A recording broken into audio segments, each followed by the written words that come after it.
rise and please join us in the pledge of allegiance. Ready? Begin. I pledge allegiance to the flag of the United States of America and to the republic for which it stands, one nation, under God, indivisible, with liberty and justice for all.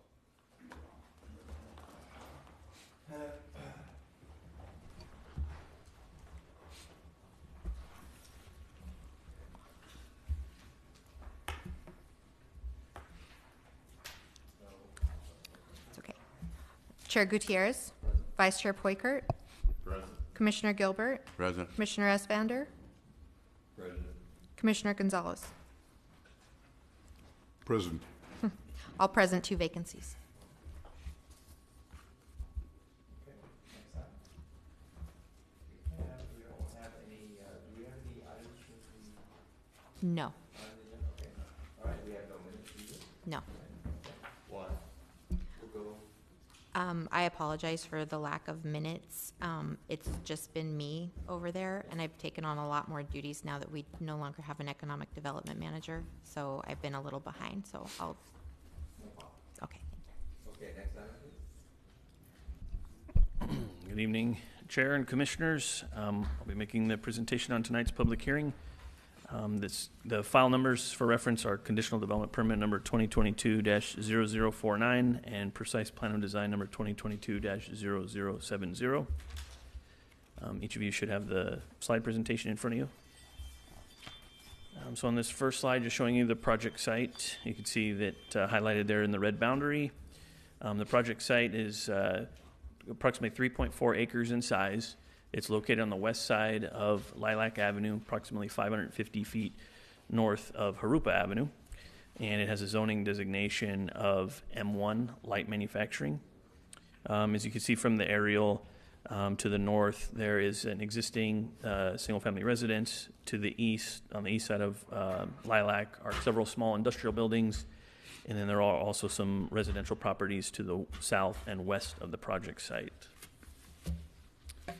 So what the applicant proposes to do, just moving on the next slide here, what the applicant proposes to do is to develop this site into a truck yard. The truck yard will consist of 1,400 square foot office building that'll be located near the northeast corner of the project site. It'll be visible from Lilac Avenue, and it'll have an auto parking field in front of that with 20 parking spaces. Then on the west side of the property, there will be a truck court area that'll be able to provide parking for up to 71 trucks and trailers. That truck court area will be enclosed with a split face block wall. It'll have a 12-foot height on the east side facing Lilac Avenue to ensure that all the trucks and trailers are screened from public view. And then it'll have an 8-foot wall around the north, south, and west sides. Access to this development will come from one new driveway that I've shown there with the red arrow on the site plan. It's kind of near the south end of the frontage. It's been aligned with Maywood Street to help reduce any potential traffic conflicts with traffic coming in and out of both sides of that intersection. And that'll have a 33-foot width. That driveway will provide all the access for both the trucks and passenger cars coming in and out of the site. The office building here, just showing you the floor plan and the exterior elevation facing Lilac Avenue. The building will be comprised of 460 square feet of office space. Then there'll be 840 square feet. It's kind of more of an open lobby break room area that could also house some additional desk space. The exterior will have a stucco finish painted in a gray color with some blue accents. The building also features stone veneer wainscot, windows, and trim lines. And the maximum height is 17.5 feet. On the next slide here, just showing you the conceptual landscape plan. The landscape coverage for the project is proposed at 15.0%, which exceeds the 10% minimum required. That's primarily coming from a 23-foot landscape setback along Lilac Avenue, which exceeds the 15-foot minimum. You can also see planters all around the perimeter of the property that'll include trees and shrubs, also around the perimeter of the building itself, the office building itself. Trees will be planted every 30 linear feet in those planters, and then an abundant amount of shrubs and ground cover throughout all of the planters. What size trees are those? The trees are currently proposed at a mix of 15-gallon and 24-inch box trees. Thank you. Yep. And then just moving on to some of the analysis that was done for this project, there was a traffic impact analysis scoping agreement that was prepared by Kimley Horn and Associates. The scoping agreement had a trip generation that estimates 30 daily vehicle trips out of this truck yard. Those truck trips, there would be 15 daily truck trips and 15 passenger car trips daily, with 8 trips in the AM peak hour and 4 in the PM peak hour. And the traffic scoping agreement determined that all the nearby intersections and roadway segments will continue to operate at their current acceptable level of service with this project. The project before you tonight is consistent with the light manufacturing M1 zone, the city's design guidelines, and Chapter 18104, outdoor storage uses of the Rialto Municipal Code. That's the chapter that provides the development standards and regulations for truck yards. Measures such as the installation of the perimeter walls that I mentioned, and also the perimeter landscape planting, will help reduce any impacts to the surrounding uses. This project is categorically exempt from the California Environmental Quality Act pursuant to Section 15332 infill development projects.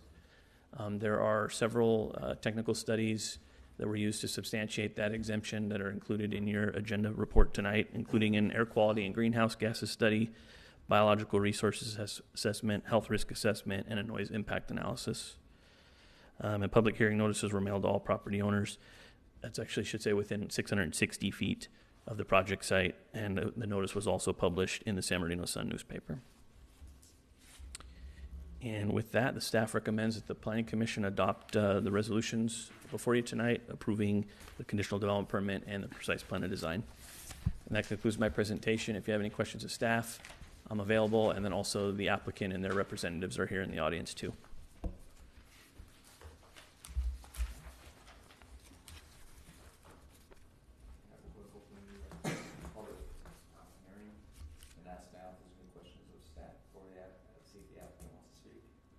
I have a question as far as the acceptable level of service. The comment was made that it meets this requirement. What is acceptable? The city's general plan sets that standard, so that there's a document that sets the standard. And the city's general plan says level of service D. That's what the classification is. There's a series of classifications, A through F. Mm-hmm. And anything A, B, C, D are considered acceptable. So this project and the amount of trips that it's generating are determined to be an insignificant amount that will not impact any of the level of service to any of those nearby intersections. I got that, but what I'm asking is there a number or a range that we're talking about? You say acceptable, not, or least, or whatever, but in my mind, I'd like to know what those are. Are you referring specifically to like okay, numbers. So A through F, they are, and we have the traffic engineer for this project. He could probably actually answer it a little bit better, but it's my understanding is it's the time that it takes to get through the intersection. Mm-hmm. And A means you're getting through there really quickly. You can just stop, go if there's a stop sign, no delay. And then as there begins to be more of a delay, that level of service goes from B to C to D. And when the delay hits what E is, that amount, then that's where the city says, this is unacceptable. Any project that's contributing to make an intersection at E needs to make an improvement to bring it up to D or better. Okay. But in this particular case, those intersections will continue to operate at their current levels. This project will not negatively impact those intersections. Okay. And the reason for my question is this, Daniel, because I noticed that a lot of time when I'm driving, the lights are on, and it seems to be the coordination between cross streets and all of that is way off, and you have a lot of backup traffic. So I wonder, is that going to cause people to speed up because they don't plan, so they have to get through and cut across the orange light or the red light? And maybe, I don't know how that impacts the city's fatality numbers and all of that. Yeah, I think those are good conversations that we need to have with our engineering department as far as, are there intersections that we need to look at in the city that may need some adjustments to try to avoid those situations. Yeah, because it seems like we're getting more and more traffic and yet it's at the same acceptable level of service. So that's why I wanted to know, not, you know. Sure, no problem. Just for curiosity, have they reviewed what those streets might be before the project's gone forward? When a traffic analysis is conducted, there are, trips counts that are taken initially, and then you factor in the added traffic that the project projects, and then that's where that determination is made. So we determine what are the existing levels, and when we add this many trips, what does that do to it? So they've gone to see what the impacts will be from these added. So this particular project at only 30 daily trips is considered an insignificant amount by the city's traffic policy guidelines. That anything less than 50 trips in a peak hour, and this is 30 in a day, but anything that's less than 50 in the peak hour is considered an insignificant amount that will not have a negative impact or reduction in the level of service. Okay. Does the applicant wish to speak at all? Good evening, gentlemen, commissioners. My name is Ben Law. I'm with Stonemont Financial Group. We are the owner of the site at 2776 Lilac. I appreciate all of you coming out tonight. I know that we're the only one on the docket, so thank you for taking the time to hear just our project. We have owned this site for a little bit of time now, and over the past year or so, gotten to work with Daniel, other folks in the planning office, gotten to know a lot of folks in the community just from working with various consultants and meeting people around our site. And we are very excited to have this in front of you guys tonight, and very excited to become a part of your community and to bring jobs to the community. And so I just wanted to say thank you very much for hearing our project, and look forward to a successful development. And if you have any further technical questions or anything, we have two consultants from Kimley Horn with us, as well as Andrea Harley's here as well. So hopefully we can answer any questions you gentlemen have, and hope to get this across the finish line. Thank you. Yeah, I've got a question. So we know what the tentative pollution is going to be, correct? The projected assumptions, there is an air quality and greenhouse gas study that we had prepared for this project. So the amount, the trees that are being planted, how much of that pollution is going to be removed? Is it neutralized? Is it a deficit?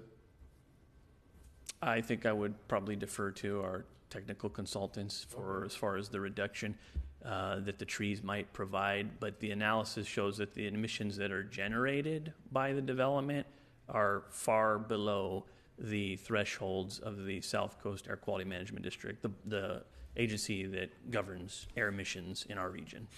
So even without the trees, they're well below the thresholds of AQMD. Certainly then the trees are just going to have an added benefit of further reducing. So do we have the if we're asking for some specific numbers, I would defer to the consultant on that.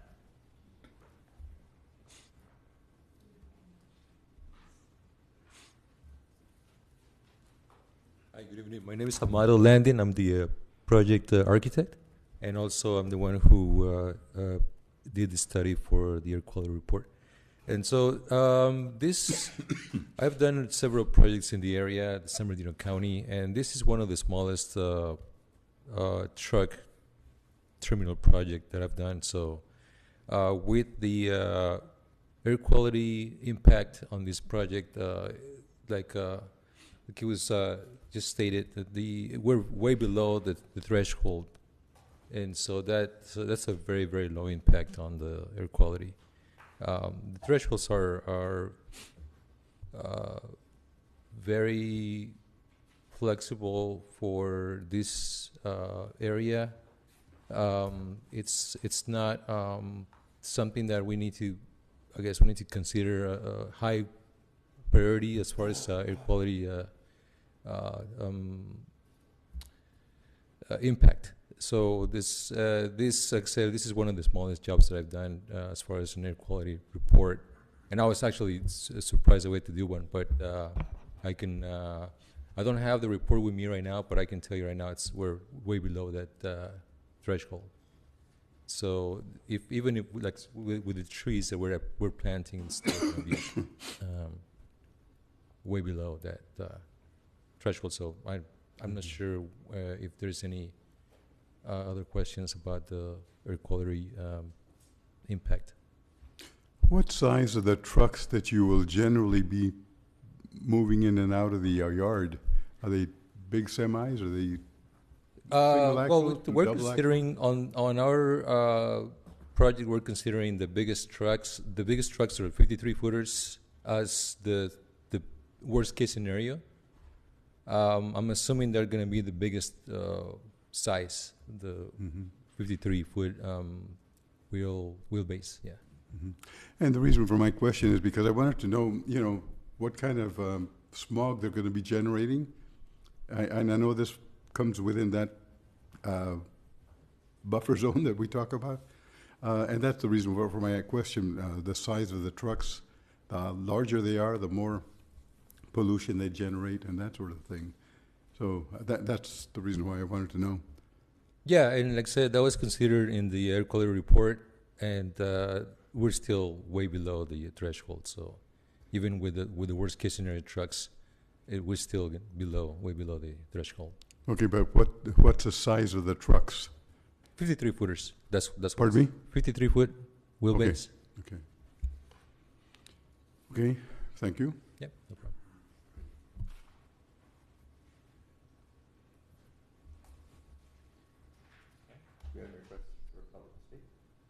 No, sir. Move to close the public hearing. Second.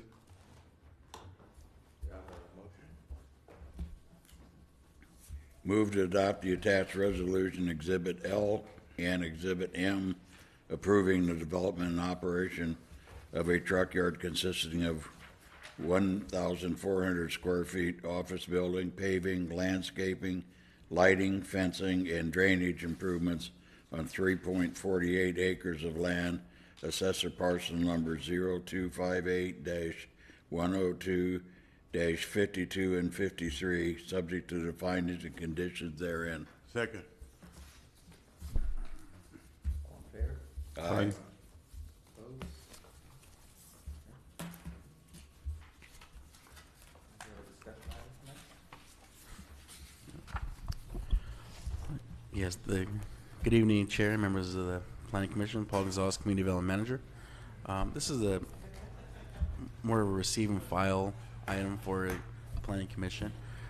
Recently, we've had fairly light agendas, and in our next meeting, we're going to have one item as well, and in November, we have 2 items. So with the reduction of projects coming forward and to consider the Planning Commission's time, we were looking at the schedule, and we're going to go to one meeting a month. It'll be the third Wednesday of the month instead of the second and last Wednesdays. If we get more items and we have fuller agendas, we could go to the first and third Wednesdays of the month. But as of right now, we'll just be the third Wednesday. And the reason we picked the third Wednesday, currently we have back-to-back City Council and Planning Commission meetings. And depending on the time of the month, we'll have EDC the following day as well. So this will give us time to have City Council one week, and then we'll have Planning Commission the following week, and then City Council again to kind of break it up a little bit for staff and for the Commission. So it's just basically, like I said, a receive and file. So starting December 20th, our meeting will still be at 6 o'clock, and then we'll just have it on the third Wednesday of every month. So that's basically my presentation. Any questions? I have, well, this is not related to this, but I have a question now. The council was going to disband the Transportation Committee or Commission? Is that? I haven't heard of them disbanding any Or commission. not disbanding, but Final recommendations yet, I don't think. Pardon me? They're considering all of them right now, aren't they? I know I believe they've had discussions, and from time to time they'll have discussions regarding the different commissions, but I haven't heard of any formal bringing anything forward as far as disbanding any commission. And the reason I'm saying is because Colby had mentioned that they were gonna combine the transportation with planning. Oh, no, that was a different one. That was the, one they were considering was the, Can't think of it either. well, planning was gonna absorb it. It was another Yeah. commission. I can't remember the name of it. Though. Transportation. No, Yeah, but they- The historical? Historical, that's what it Bringing it was, down? yeah. Yeah, they haven't met for at least a couple years since before I started working here almost 2 years ago now. So I learned that there's a museum here. Did you guys know that? There's a what? The City Museum. Yeah. I didn't know this whole time. I sat next to the guy at the planning commission meeting there and got to some people. We need to advertise that. is that the one, the Pueblo one? No, there's a, I can't remember what he said it was at now, but he was telling me there was all kinds of stuff there. Yeah, Riverside Avenue. Yeah, it's one of the large old Victorian looking homes on Riverside, just north of where the old campus is at. Yeah, it's a museum right there. I just noticed. Yeah, he told me about it. He's this young guy I was sitting next to at the appreciation dinner they had, and I'm like, really? Okay, I didn't know that. Yeah. Well, we have one of the oldest pueblos around. I think it was early 1800s. Which one? I believe it's on. Is it Willow? It's one street over from us, just west of us. And I actually went to go look for it. It's next to a park, and I couldn't find it, so I wanted to go see if I could find it and let you guys know exactly where it's at. But apparently, it's still out there. So Do we have to vote on this? it's just a receiving file. So there's no discussion on it? No. The code basically just says, the code says we're supposed to have a minimum of one meeting a month. Mr. Chairman, if I might, I'll correct the record on that. We don't have to vote on it. The code says, section 2.22.040, for meetings, the planning commission holds at least one regular meeting each month. Okay.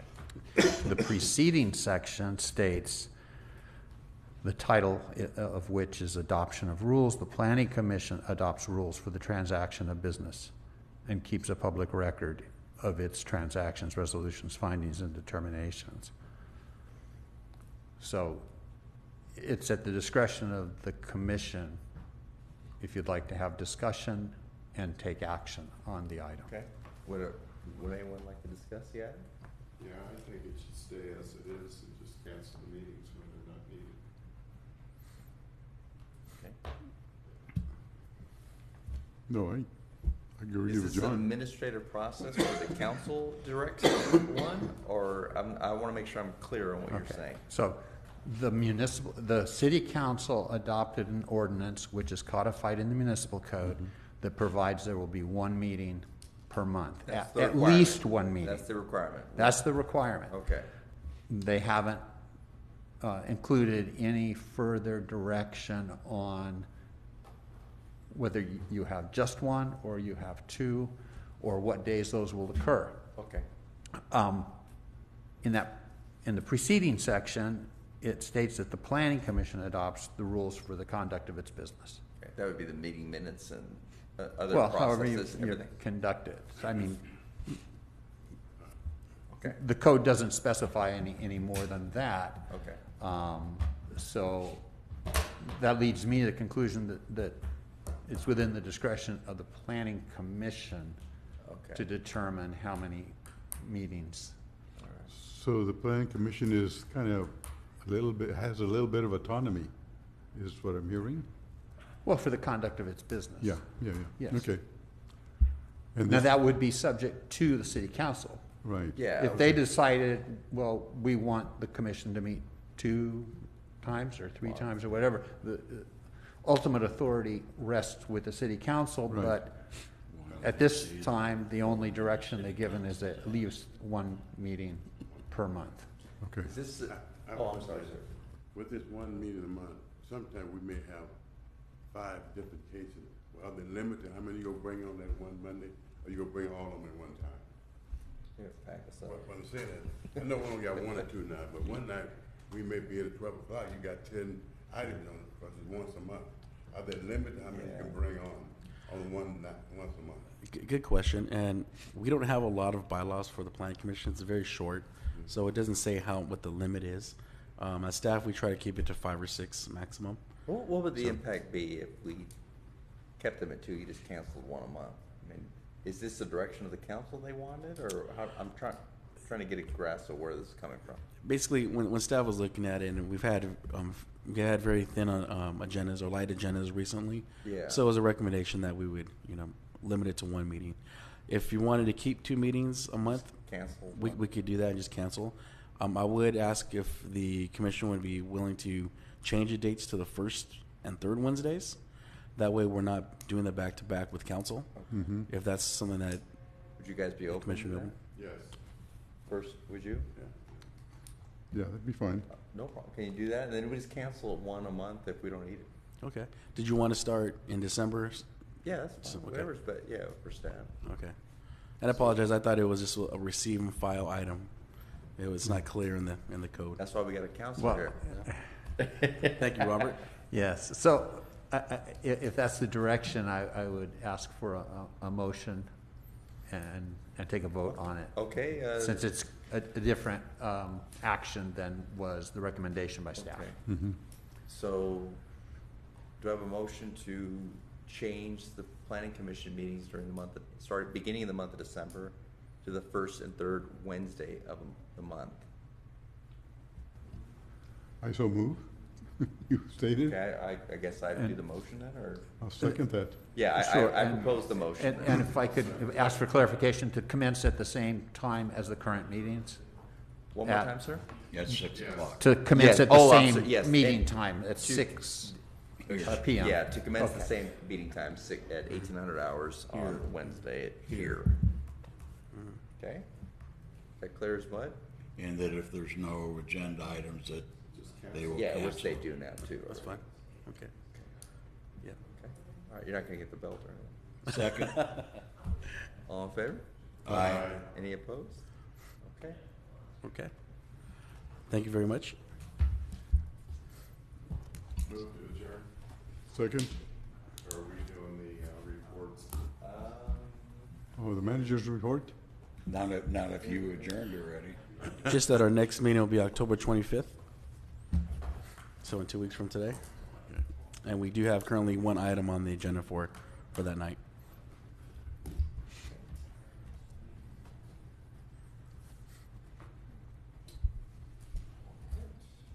I do have one question.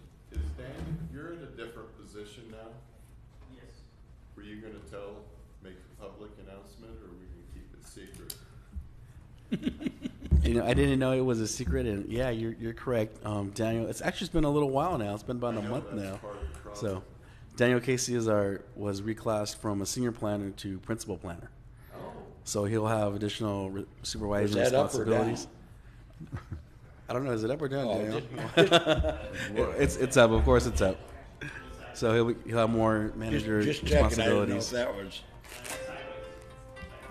Well, congratulations. Keep it at 3 years. Thanks for the reminder, John.